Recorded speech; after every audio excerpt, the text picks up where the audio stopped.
Alam mo na kung bakit ka kakaganyan. Lumulutang, nasasayang ang buhay mo, at ang ibinubulong ng iyong puso. Natutulog ba ang Diyos? Natutulog ba?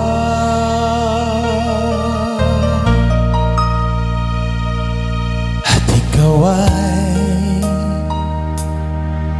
kaagad sumusuko, konting hirap at munting pagsubok lamang. Bakit ganyan? Nasaan ang iyong tapang? Naduduwag, nawawalan ng pag-asa, at iniisip na natutulog pa. Natutulog pa ang Diyos? Natutulog ba?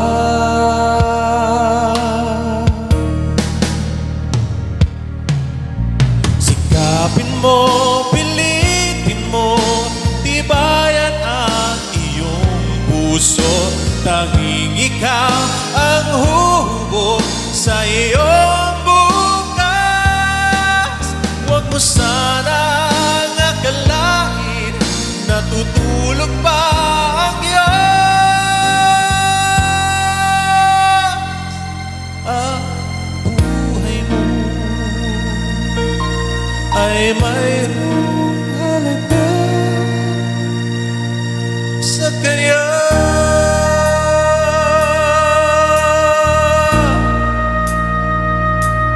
Dapat nga ba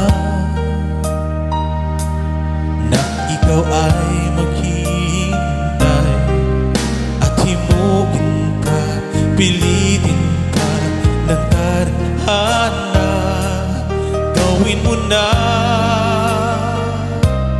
kung ano ang nararapat. Magsikap ka at magtiwala sa may kapal. Nakahanda ang Diyos umalalay sa'yo.